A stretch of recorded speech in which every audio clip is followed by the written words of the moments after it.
नमस्कार, स्वागत है आपका स्मार्ट खेती में। मैं हूं रामवीर श्रेष्ठ और आपको लेकर आया हूं आज मैं झांसी में ग्रासलैंड यूनिवर्सिटी में।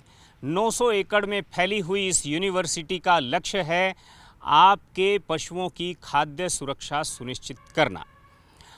हम आपको बता दें कि जब प्राकृतिक कंडीशन में पशु रहते होंगे तो उस समय वो अनाज वर्गीय और दाल वर्गीय जो चारा है उसको वो खा लेते थे और उससे वो पूरा दूध जितना उनको देना है वो देते थे। लेकिन अभी हम इन दोनों चीज़ों का ध्यान नहीं रखते हैं। अगर हम ध्यान रखें तो क्या ये संभव है कि हम जो फीड कॉस्ट है, जिसको कहा जाता है डेयरी फार्मिंग में कि वो 60 से 65% लगती है, क्या हम उस फीड कॉस्ट को बचा सकते हैं? ये बड़ा सवाल है।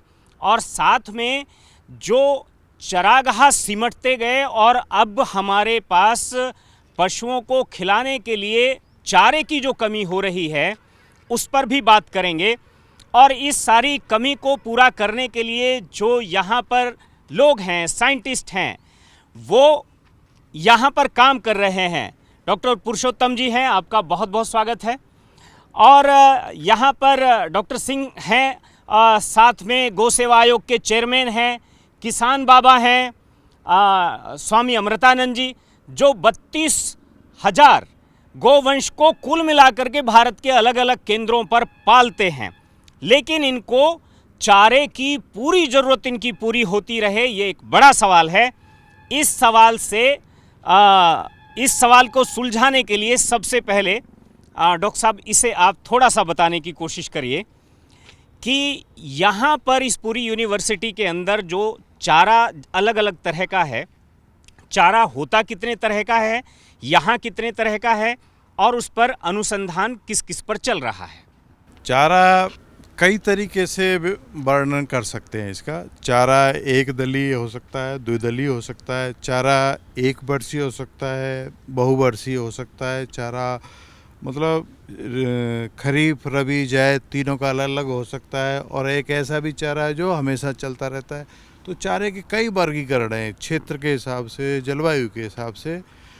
तो ये चूँकि भारतीय चारा एवं चारा अनुसंधान संस्थान ये पूरा एक मुख्य संस्था है हमारे देश की, तो यहाँ पे तो लगभग सभी तरह के चारे का काम हो रहा है। हम देख रहे हैं आपके खेत में कि चारे के नीचे जो है वीड्स नाम की कोई चीज़ नहीं है। ऐसा लग रहा है जैसे बिल्कुल आपने कालीन नीचे बिछाया हुआ हो। क्या ये आप करते हैं या ऐसा ज़मीन ही ऐसी है यहाँ की?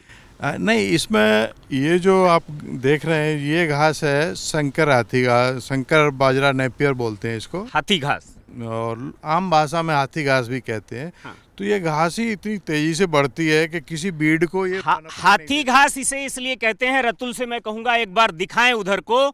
इसमें अगर हाथी घुसा दिया जाए तो हाथी भी नहीं दिखेगा। ठीक है, ये वो चारा है जो एक तरह से आज की ज़रूरत है, छोटा खेत और ज़्यादा उत्पादन। क्या यही एकमात्र उपाय है या इसके अलावा भी कुछ ऐसे उपाय हैं, सॉल्यूशन हैं जिनसे हम मीट आउट कर सकते हैं, डील कर सकते हैं फोडर प्रॉब्लम को? यह तो एक बहुत बढ़िया उपाय है, इसमें कोई दो राय नहीं है। लेकिन जलवायु और परिस्थितियों के हिसाब से और भी कई उपाय हैं। जैसे कि आप मतलब 3 फसलों का फसल चक्र अपना सकते हो। ज्वार का, देन बरसी मोरझई, फिर ज्वार, इस तरह का। उसमें भी बहुत अच्छा उत्पादन मिलता है। आपने कहा कि दाल वर्गीय और अन्न वर्गीय, अनाज वर्गीय चारा जो है अगर पशु को खिलाया जाए तो पशु को फीड देने की ज़रूरत समाप्त हो जाती है, चूँकि वो आपने ठीक है। तो ये जो है एक समय में कौन कौन सी ऐसी चीज़ें हैं जिनको बोया जा सकता है? यह बड़ा सही प्रश्न आपने किया, और चारा आधारित राशन ही लागत कम करने का सबसे बढ़िया उपाय है। जैसा कि आपने बोला, खरीफ सीजन से अपन प्रारंभ करते हैं। खरीफ सीजन में ज्वार प्लस काउपी, ज्वार प्लस ग्वार, यह इसमें ग्वार दलहनी फसल हो गई और ज्वार अनाज ग्रुप की हो गई। रबी सीजन में बरसीम प्लस जई, रिजका प्लस जई। गर्मियों में वापस बरसात का आइटम रिपीट कर सकते हैं। हम्म। और एक चारा साथ में ऐसा हो जैसे हाथी घास टाइप है जो कॉमन हो। ये कॉमन है। ये ग्रास ग्रुप का चारा है। हाँ। इसको कई तरीके से बो सकते हो। एक तरीका तो जो आप कह रहे थे कि दलहनी के साथ भी बो सकते हो, और एक तरीका जैसे आप इधर वाले खेत में देख रहे हो अकेले बोया हुआ है। तो ये साल भर चलने वाला, कई साल तक चलने वाला और कई कट देने वाला चारा लेकिन आप मुझे ये भी बताइए, आप कह रहे हैं कि जो अनाज वर्गीय चारा है और दाल वर्गीय चारा है उसके कॉम्बिनेशन में हो सकता है ज्वार और ग्वार। तो ज्वार और ग्वार जब हम बोते हैं और जब हम उसे खिलाते हैं तो खिलाने का समय तो तब होता है जब उस पर दाना नहीं आता है। उससे पहले ही किसान जो है काटता है, काट कर खिला देता है। तो उसमें जो दाना है वो तो है ही नहीं। दाना यानी गांव में फीड को ही दाना बोलते हैं, ठीक है। तो आप क्या ये रिकमेंडेशन करना चाहते हैं कि जब उसके ऊपर बाल आ जाए, उसमें दाना पड़ जाए, उसको तब खिलाया जाए? सही अवस्था चारे के खिलाने की है जब उसमें दूधियापन आ जाए, फुल फ्लावरिंग स्टार्ट हो जाए दाने में, चारे में। हाँ। चारे में जो हल्का हल्का सा दाना बनने लग जाए, वो उस स्टेज पे सबसे अधिक उत्पादन भी मिलता है और चारा पौष्टिक भी होता है। और फिर यदि दाने का इंतजार करेंगे तो पौष्टिकता कम होगी फिर चारे की। मतलब एक बात आपको समझ में आ गई होगी कि वो उसे तब खिलाने की बात कर रहे हैं अगर आपको फीड नहीं देना है तो जब उसके ऊपर बालें आ जाती हैं, बालों में दाना पड़ जाता है। लेकिन दाना जो है अगर उसे दबाएं आप तो उसमें दूध निकलना चाहिए, दूधिया होना चाहिए। ये तो आपने एक बताया। दूसरा कॉम्बिनेशन आपने बताया रिजका और जई का। तो रिजका जई आप दोनों, जैसे रिजका कई कटिंग वाली है और जई है 3 कटिंग वाली, तो आप अलग अलग खेत में बो सकते हैं। और है ना, तो वो और साथ बोने से क्या है, थोड़ा सा कटाई में दिक्कत आती है, तो अलग अलग बो के खिलाएं। बिल्कुल। हम देख रहे हैं कुछ सुपर फूड भी आपने लगा रखा है। हमें ये सहजन है, चारों तरफ मोरिंगा है, इसको भी आप चारे के रूप में रिकमेंड कर रहे हैं? बिल्कुल। ये आप जो देख रहे हैं ये चारे के लिए ही लगाया है और नज़दीक प्लांटेड है, और इसको हम बार बार काटते रहते हैं, इसको बड़ा पौधा नहीं बनने देते। तो ये प्रोटीन का बहुत बढ़िया स्रोत है। आप इसको खिला के अपनी जो खली है वो में कमी कर सकते हो। अच्छा। इसको आप हरा भी खिला दो, सूखा के खिला दो, दोनों तरीके से खिला सकते हो। बहुत बढ़िया साधन है। आपके यहाँ पर ग्रासलैंड यूनिवर्सिटी में भी पशुधन भी है। आपने क्या उनके ऊपर ये प्रयोग किया कि उनको बिना फीड दिए हुए भी आप इसी से पूरा चारा और पूरा कर सकें? हाँ, ये जो मैं आपको बता रहा हूँ कि यहाँ पे इस तरह के कई कॉम्बिनेशन टेस्ट किए। हाँ। और बेस्ट पाया गया था कि आधा आधा आप दोनों तरह का चारा दीजिए। तो ये यहाँ के प्रयोग पे आधारित है। लेकिन ज़्यादा उत्पादन देने वाली गाय को दाना भी खिलाना चाहिए। ये फॉर्मूला 8-9 किलो तक चलता है। मैं ये कहने की कोशिश कर रहा हूँ कि अगर जई के अंदर दाना पड़ गया है और वो दूधिया है तो वो फीड ही तो है। नहीं, वो नहीं है। अच्छा। वो उसमें दाने की क्वालिटी अभी नहीं आई उसमें। हालांकि पौष्टिकता अच्छी है उसकी, लेकिन फुल दाने की क्वालिटी उसमें नहीं आई अभी। तो क्या उसको तब खिलाया जाए जब उसमें फुल दाना पड़ जाता है? नहीं, उस समय चारा फिर खिलाने लायक नहीं रहेगा। अच्छा। हाँ। अच्छा। ये तो मैं चारे की सही स्थिति बताया, लेकिन उस समय फिर फुल पक्का हो जाए तो फिर उसकी पौष्टिकता एकदम कम हो जाएगी। ठीक। अगर मान लिया हम दूधिया दाना पड़ने वाली ये जो दलहन और अनाज वर्गीय फसलें हैं उनके कॉम्बिनेशन को खिलाते हैं, साथ में सुपर फूड भी उसमें डालते हैं, साथ में और भी कुछ रिकमेंड करें आप वो करते हैं, तो भी कितना दूध देने वाली जो पशु हैं उनको देने की ज़रूरत नहीं है? ये जैसे अलग अलग प्रयोगों में देखा गया है कि 8 से 10 लीटर तक दूध आराम से आप रख सकते हो इस पे। और दूसरा ये फ़ायदा, इस तरह के जो आप मोरिंगा या पेड़ों वाला चारा खिलाते हैं तो एक खास फ़ायदा ये है कि पशु में पेट में गैस बनना बहुत कम हो जाता है। अफारा नहीं आएगा। अफारा नहीं आएगा, और आमतौर पर जो गैस बनती है वो भी कम बनेगी। बिल्कुल। डॉक्टर सिंह भी हमारे साथ में हैं। डॉक्टर सिंह, आप डॉक्टर साहब की बातों में कुछ बात जोड़ने की कोशिश करिए हमारे दर्शकों के लिए। और मैं खुद इस मत का रहा हूं कि चूंकि फोडर जो है वो उनकी नेचुरल डाइट है, जब कोई उनका नहीं था और वो जंगल में रही होंगी या आज भी रहती हैं, तो ऐसी गायों को या ऐसे पशुओं को अलग से चारे की, क्या अलग से दाना देने की ज़रूरत ना पड़े, क्या इसके कुछ तरीके अभी भी लगता है? मैं डॉक्टर साहब की बातों में थोड़ा आगे बढ़ाऊंगा। हाँ। बात चारे के बहुत सारी विभिन्न फसलें हैं, उनकी बहुत सारी उपयोगिता है, सर ने बताया। लेकिन चारे कटने के बाद उसको संरक्षित करने की भी ज़रूरत पड़ती है। वो कैसे? संरक्षण जो चारे के करते हैं कई तरह से करते हैं, जैसे आपका नेपियर बाजरा है, मक्का है, इन सबों को जैसे एक्सेस मात्रा में है तो उसको साइलेज बनाते हैं। ऐसे ही कुछ जैसे आपका मोरिंगा है, सहजन जिसको बोलते हैं, या और भी जो फसलें हैं, सुबाबुल की पत्तियां हैं जिससे प्रोटीन है, उसको सुखा करके आप लीफ मिल बना सकते हैं। एक लीफ मिल हो गई, दूसरा साइलेज हो गया। ऐसे ही पैलेट बनाते हैं पशुओं को खिलाने के लिए, जैसे कपिला पशु आहार सुना होगा आपने, तो उससे कंप्लीट फीड, उसमें सारी चीज़ें होती हैं। आप उसमें भूसा भी होता है। ये जो सूखे चारे हैं, पत्तियां जो प्रोटीनेशियस हैं, उनकी पत्तियां भी होती हैं, उसमें खली भी होती है, उसमें नमक भी होता है, उसमें मिनरल मिक्सर भी होता है, तो फीड पैलेट बनाते हैं। ऐसे ही टोटल मिक्स राशन, संपूर्ण जो है मिश्रित राशन बनाते हैं, जैसे बकरी है उसके लिए। तो कहने का मतलब ये है कि जो एक्सेस मात्रा में, जब हमारा जैसे बरसात का मौसम है उसमें चारा बहुतायत होती है, सर्दियों के मौसम में भी जैसे बरसी में आपकी एक्सेस मिल गई, तो इसको सुखा करके एक तो आप हे बना लीजिए, सूखा चारा जिसको बोलते हैं। दूसरा, उसको लीफ मिल बनाने के लिए ज़्यादातर जो प्रोटीनेशियस है, जिसमें प्रोटीन होती है, जैसे कि आपका बरसीम है, आपका सुबाबुल है, आपका ये मोरिंगा है, इनको आप सुखा के बोरी में भर के पैकेज करके आप अगले सीजन में खिलाने के लिए पशुओं को बनाइए। हमारे यहाँ क्या, हम जैसे मशीनरी का काम यहाँ देखते हैं, हम यहाँ पे हेड हैं वहाँ पे, तो बहुत सारी मशीनों का भी आविष्कार किया गया है।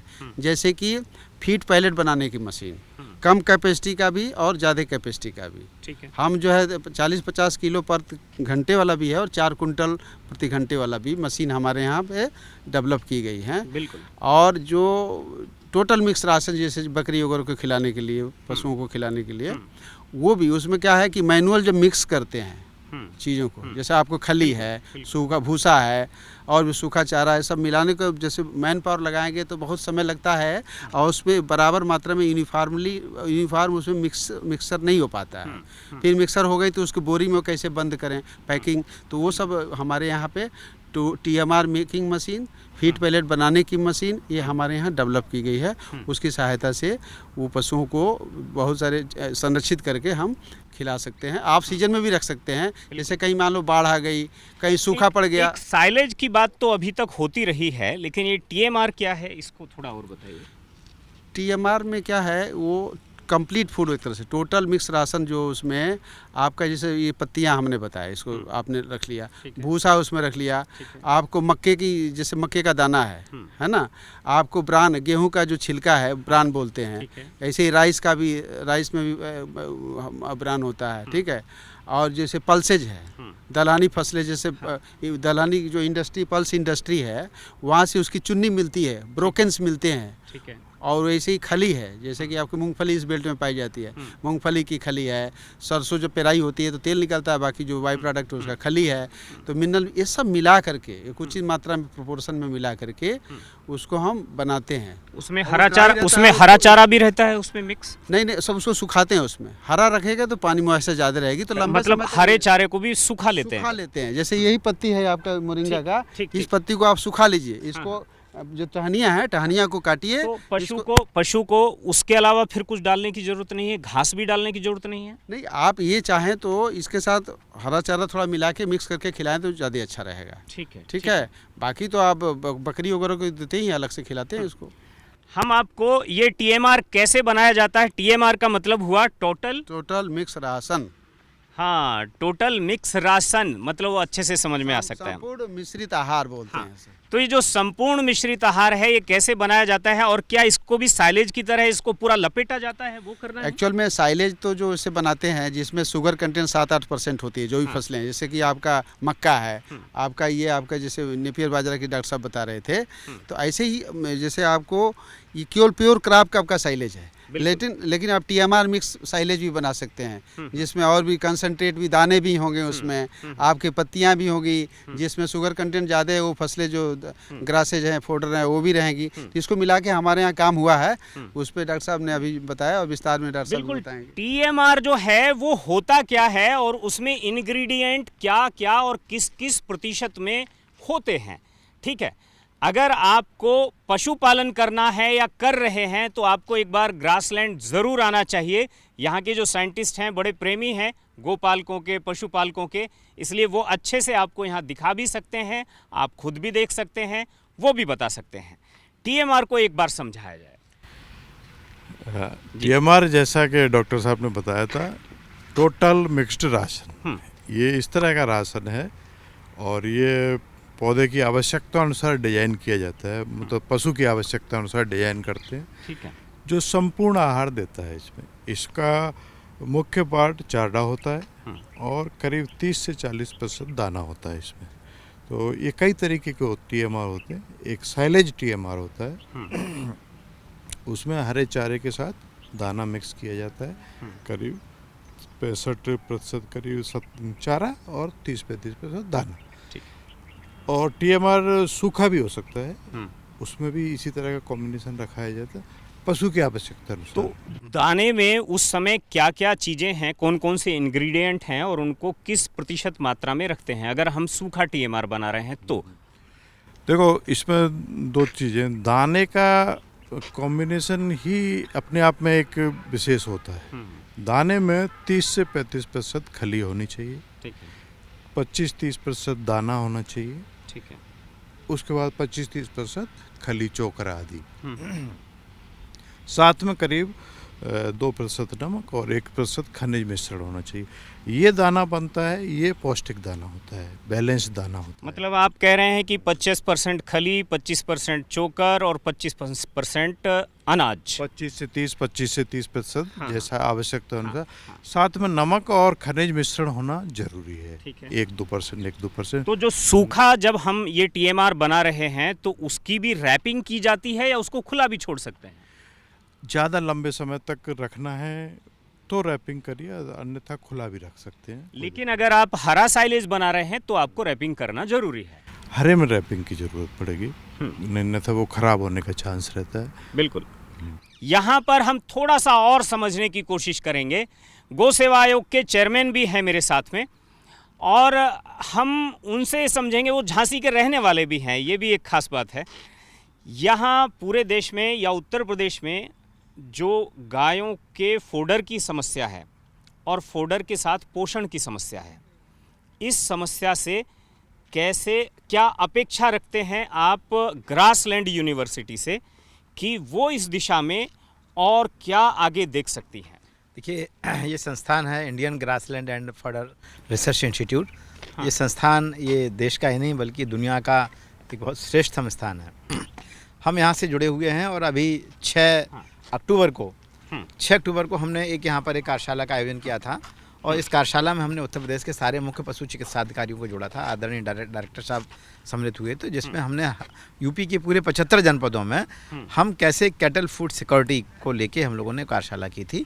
और फिर हम लोगों ने 9 अक्टूबर को माननीय मुख्यमंत्री जी से इस विषय को कहा कि उत्तर प्रदेश चारा नीति 2024 जो बनी है उसको लागू किया जाए। और देखिए, महाराज जी ने, माननीय मुख्यमंत्री जी ने तुरंत उसको लागू कर दिया। अब IGFRI के मार्गदर्शन में पूरे यूपी के 75 जनपदों में जो किसान पशु पालते हैं, गाय पालते हैं, भैंस पालते हैं, मतलब गौवंश की संख्या लगभग 2 करोड़ के लगभग है।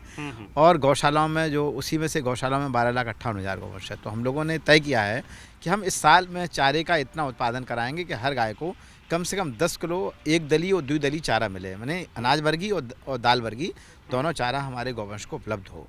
तो इसका एक एक्सटेंशन वाला काम है जिसको लेके हम काम कर रहे हैं। और निश्चित रूप से जब गाय हरा चारा खाएंगी तो वो उनका गर्भित भी ठीक होती हैं, उनके बच्चे भी ठीक होते हैं, दूध की क्वालिटी भी होती है, बीमारियां नहीं होती हैं। और आज जो उत्तर प्रदेश में जो गौवंश के संरक्षण का काम माननीय मुख्यमंत्री जी पूज्य योगी आदित्यनाथ जी के मार्गदर्शन में चल रहा है, ये बहुत बड़ी समृद्धि में अब सहयोगी होने वाला है।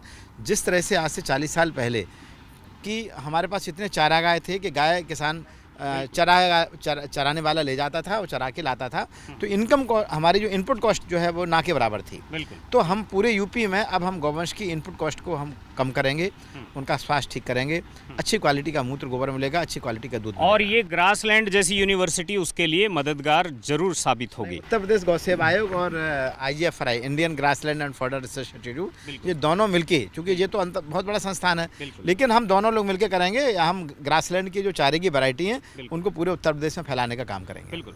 किसान बाबा जो हैं, स्वामी अमृतानंद जी जो हैं, वो हमारे साथ और जुड़े हैं। वो यहाँ पर किस लिए आए हैं, एक तो उनसे ये पूछेंगे।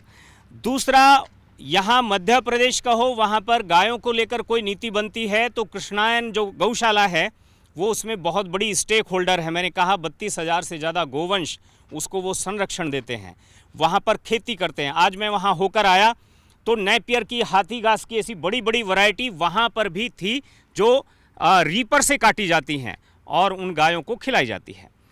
ये यहाँ पर जो आपकी थोड़ी बातचीत हुई है डॉक्टर पुरुषोत्तम जी से, और यहाँ पर जैसा ये कह रहे हैं कि 28 तरह के चारों पर ये काम कर रहे हैं। चारा ही कुल मिलाकर के गाय का, पशुओं का भोजन है। आदमी जब हरित क्रांति भी हुई तो उसके केंद्र में मनुष्य तो था कि लोगों को भोजन मिलना चाहिए। अभी भी मनुष्य है केंद्र में कि अब उसको जो है न्यूट्रिटिव भोजन मिलना चाहिए, पोषाहार मिलना चाहिए। कोशिश भी की जाती है, जैसे माताएं हैं उनको गर्भावस्था में पोषाहार दिया जाता है। यहाँ पर गायों को, पशुओं को कैसे हम इस दिशा में उनके लिए क्या कर सकते हैं, यहाँ आकर आप कितना उसे समझ पा रहे हैं? वही समझने के लिए आए हैं। हमारे लिए मुख्य 2 विषय थे। एक तो गाय को कैसे हम सस्ता भोजन और पौष्टिक भोजन दे पाए, क्योंकि हमारे पास गाय की संख्या खूब है तो खर्च खूब आ रहा है। तो अगर यहाँ से समझ के कोई ऐसी वैरायटी हमको मिले, वह समझने के लिए आए हैं कि जिनसे हम ज़्यादा भोजन दे पाए, पौष्टिक भोजन दे पाए, खर्च कम हो। दूसरा हमारे पास विषय ये था कि हम जंगल में गाय को चराने के लिए जाते हैं, वहाँ भी जंगल में पूरा ग्रासलैंड ख़त्म हो गया है, जंगली तुलसी और लेंटेना कैमेरा से।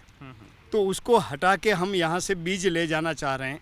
डॉक्टर साहब से जो बात हुई, डॉक्टर साहब कह रहे हैं कि आप बीज ले जाओ। वो तो कई प्रकार के बीज यहाँ हमको दिखाए गए, उसको जंगल में हम फेंक देंगे और वो जो घास निकलेगा लेंटेना कैमेरा हटाने के बाद, तो वो गाय वहाँ अविरत चरती रहेगी और उसको जंगल में पर्याप्त भोजन मिलेगा तो खर्च कम लगेगा। ये 2 विषय लेके हम यहाँ आए थे सीखने के लिए। बिल्कुल। कौन सी घास है जिसके बारे में आपको बताया गया कि ये घास जो है जंगल में छींटने के लिए सबसे ज़्यादा उपयोगी रहेगी? आपको क्या नाम तो दिया गया है दीनानाथ। गरीबों की घास है वो। तो दीनानाथ की एक वैरायटी है जो हमको सबसे अच्छी लगी यहाँ। और बाकी तो ये एक कांटा वाला सुबबुल, वो सभी वैरायटी दी है, मगर सबसे बढ़िया हमको लगी है ये दीनानाथ। दूर खेत में सुबबुल खड़ा है और नीचे घास की एक और फसल है।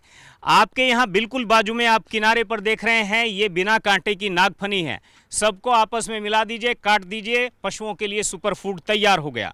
मैंने आपको कहा कि ग्रासलैंड में अपने खेत में आप अपने लिए जब खाते हैं तो आप अपनी सब्जी, अपनी दाल, कभी खीर, कभी कुछ आप बदलना चाहते हैं, लेकिन आपने पशुओं को एक तरह से उनकी डाइट को आपने बस वो कर दिया है, 1 या 2 चीज़ें आप खिलाएंगे बस उनको।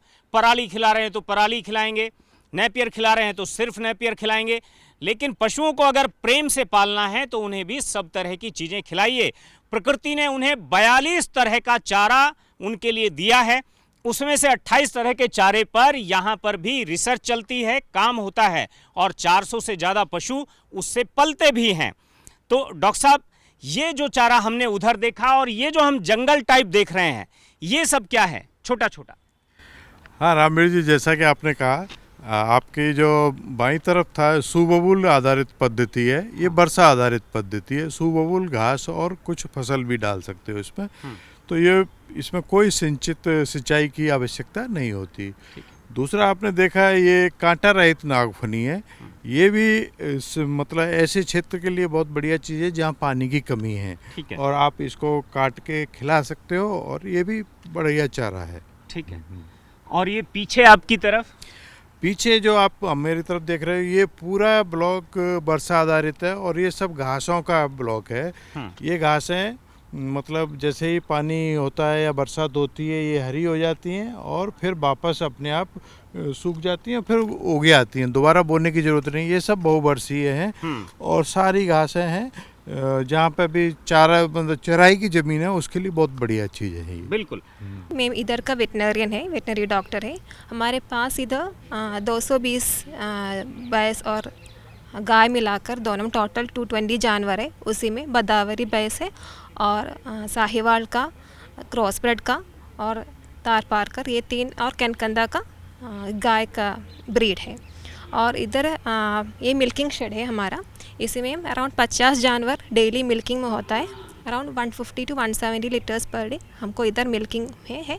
और एवरेज बोलते हैं तो गाय में 6 to 7 लीटर्स हमको मिलते हैं और भैंसों में 5 to 6 लीटर्स हमको डेली यील्ड है। यहाँ पर कुल मिलाकर के 250 से ज़्यादा गाय और भैंस हैं। तो यहाँ जो चारा जितना भी पैदा होता है वो सब इनके लिए होता है। हाँ जी, जो भी चारा आप अभी देखे थे सारा यहीं पे आता है। और तो यहाँ जो आने का मुख्य उद्देश्य चारे की पौष्टिकता की जांच करना होता है। जो भी नया चारा विकसित हुआ तो मुख्य काम तो यही यहाँ का ये है। इसके अलावा आप इस फार्म पर देख रहे होंगे हम 4 बुंदेलखंड की 4 नस्लों का यहाँ संरक्षण कर रहे हैं। पशुओं पर इनका जो प्रभाव है इस चारे का और चारे के कॉम्बिनेशंस का, उस तरह की रिसर्च भी करते हैं आप? हाँ अवश्य। अभी जैसे वर्तमान में एक हमने ट्रायल किया था कि हरा चारा को खिलाने से दूध में कितना बदलाव आता है, तो हमने पाया कि करीब 17 से 25% तक उत्पादन बढ़ सकता है यदि हम हरे चारे को उनकी डाइट में सम्मिलित करें। तो ये एक बहुत बड़ा हम लोग इस 25 से 30%। 25-30% को जैसे अब आप सिर्फ दाना और वो सूखे चारे पे खिला रहे हो, यदि उसकी बजाय एक मात्रा में 20-25-30 किलो कुछ मात्रा में एक हरा चारा भी यदि दे रहे हैं तो 17-18-20-25% वृद्धि आपको मिल देगी। आइडियली अगर किसी के पास पूरी तरह से हरा चारा नहीं भी है तो ऐसी कंडीशन में आप प्रेस्क्राइब क्या करते हैं, कितना % हरा चारा होना चाहिए और ड्राई मैटर कितना होना चाहिए, सूखा चारा? जी वैसे तो इसका नियम ये है कि जो टोटल ड्राई मैटर का 1/3 दाने से जाता है, 2/3 चारे से जाता है। तो चारे के 2/3 वाले का 1/3 कम से कम हरा चारा होना चाहिए। तो वो मिलके करीब आता है 1/3 हरा चारा, करीब 3 किलो ड्राई मैटर आपको हरे चारे से देना चाहिए। अगर 30 किलो चारा कुल मिलाकर के खिलाना है किसी पशु को तो कितना उसमें भूसा होगा, कितना हरा चारा होगा और कितना उसमें दाना होगा? हाँ मैं वही कह रहा था कि इसमें 3 किलो ड्राई मैटर आपको हरे चारे से देना है। तो 3 किलो ड्राई मैटर को यदि फ्रेश बेसिस पे लें तो कम से कम 15 किलो, मैं तो किसानों से कहूँगा कि 15 किलो हरा चारा तो हर पशु को देना तो चाहिए। मतलब 15 किलो हुआ हरा चारा और सूखा चारा हुआ? सूखा चारा करीब मतलब 4-5 किलो बस। 4-5 किलो। और फीड अगर देना है तो वो उसमें 2-2.5 किलो दाना। बिल्कुल। तो डॉक्टर पुरुषोत्तम ने जो बताया उसका सीधा सा मतलब ये है कि अगर आप 30 किलो चारा अपने पशु को दे रहे हैं, उसमें से 2.5 किलो के आसपास अगर दाना है, उसमें से अगर 5 किलो सूखा चारा है और 15 किलो हरा चारा है, ऐसे में आपकी बात बन सकती है। और अगर आप पूरी तरह से उस चारे को खिलाते हैं जो हरा चारा अभी आपने देखा, तो आपको 10 किलो तक के दूध उत्पादन पर किसी तरह का और अलग से चारा देने की, दाना देने की ज़रूरत नहीं है, वो सफिशेंट है। और अगर उसके ऊपर आपकी गाय या भैंस 15 किलो, 20 किलो, 25 या उसके ऊपर दूध देती हैं तो उनको प्रेस्क्राइब अकॉर्डिंग आप कैटल फीड दे सकते हैं, देना चाहिए। तो ये स्मार्ट आइडिया है। अगर इस तरह का कोई स्मार्ट आइडिया आपने अपने यहाँ पर भी अडॉप्ट किया है और उसे अप्लाई किया है तो आप मुझे ज़रूर बताइए। हम आएंगे आपके यहाँ तक और दुनिया को दिखाएंगे आपके यहाँ की स्मार्ट खेती।